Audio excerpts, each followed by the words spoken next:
Alors, je vais vous parler de la chute d'Adam. Je crois que la chute d'Adam, le péché originel, si on veut, ce n'est pas parce qu'il a désobéi, qu'il a mangé le fruit de l'arbre de la science du bien et du mal, à l'invitation de cette Isha, elle-même coachée par le serpent. D'abord,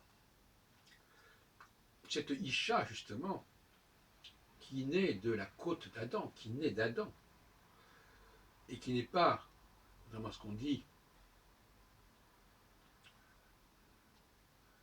l'élément féminin d'Adam, comme il est indiqué au premier chapitre de la Genèse, mais qui est un élément,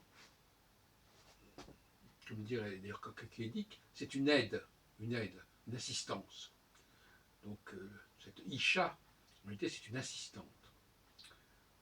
Et je rappelle que le mot, qu'on parle par exemple de la publication PAO, la publication assistée par ordinateur. Donc la notion d'assistant, ça renvoie aux animaux de trait qui peuvent aider l'homme, mais ça renvoie aussi aux machines. Et pour moi, ce qui est raconté dans le chapitre 2 et 3 de la Genèse, c'est l'émergence de la machine. C'est-à-dire qu'en fin de compte, il y avait présente à Adam un certain nombre d'animaux, et finalement, Adam, ça ne l'intéresse pas tellement. Il veut quelque chose qui vienne de lui, en quelque sorte, quelque part, qu'il aurait fallu lui-même fabriquer. Et donc,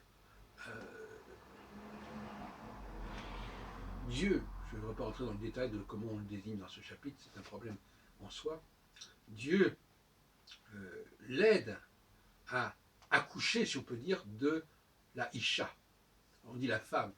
Oui, parce que c'est passé dans le langage courant de l'hébreu. On emploie le mot Isha pour désigner. Enfin, mais ce n'est pas une raison pour se laisser influencer par ce genre de réalité linguistique qui vaut ce qu'elle vaut. Hein. En réalité, la Isha, c'est pas du tout ça. La Isha, c'est un être qui est né du Ish, qui est fabriqué quelque part, qui est créé par Ish. Et je rappellerai d'ailleurs que dans le chapitre 2, on n'emploie pas le mot bara, créé, on emploie le mot yatsar, c'est-à-dire le mot qui veut dire façonner. Et d'ailleurs, les traductions respectent cette différence. Et donc quand on dit « et Dieu créa la femme », c'est une fausse traduction, puisque ce n'est pas le verbe bara qui est utilisé dans le chapitre 2 pour la création de la femme, c'est le mot yatsar, qui a donné d'ailleurs le Sefer Yetzira, qui est un des grands ouvrages de la Kabbale, et qui veut dire non pas le livre de la création, mais le livre de la formation. Et d'ailleurs, le Yitzur, tout ça, c'est une notion de création, un objet créé.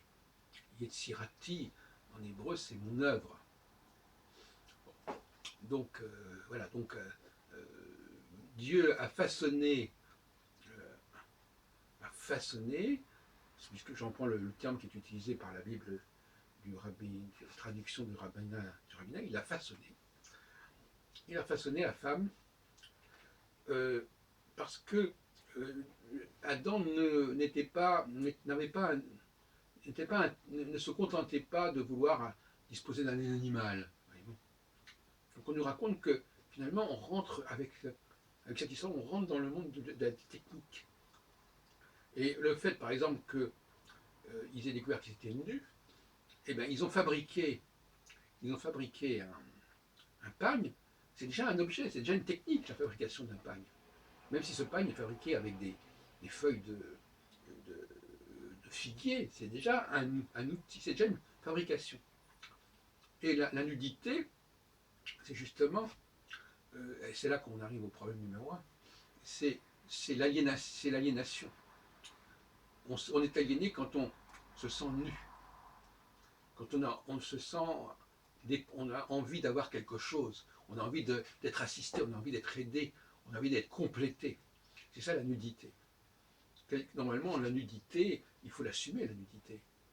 Notre nudité, voilà, c'est tout. C'est simplement être avec soi-même, disposer de son dont on dispose naturellement, en soi. Ne pas accepter sa nudité, c'est vouloir acquérir des objets.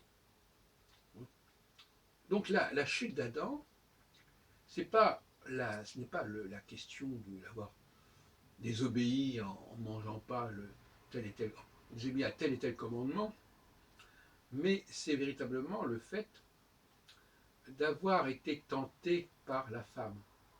Alors vous me direz, mais alors quand même, c'est curieux.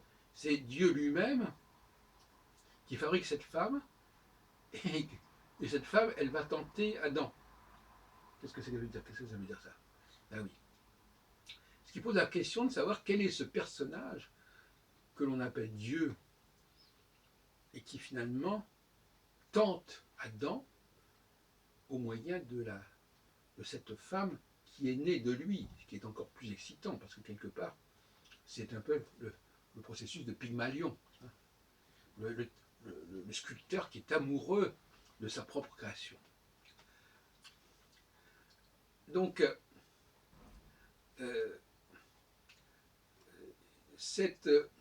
la chute d'Adam, c'est, en fin de compte, il est tenté par le diable. Et ce n'est pas Dieu qui propose à Adam une aide, c'est le diable, à mon avis.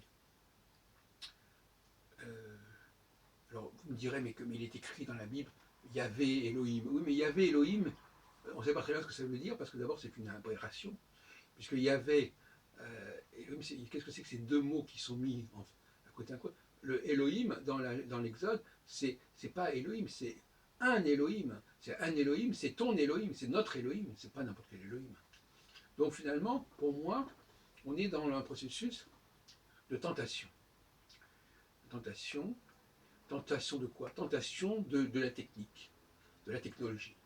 Le Shabbat, justement, on le sait très bien, c'est l'espace de temps où on ne doit pas se laisser tenter par la technique.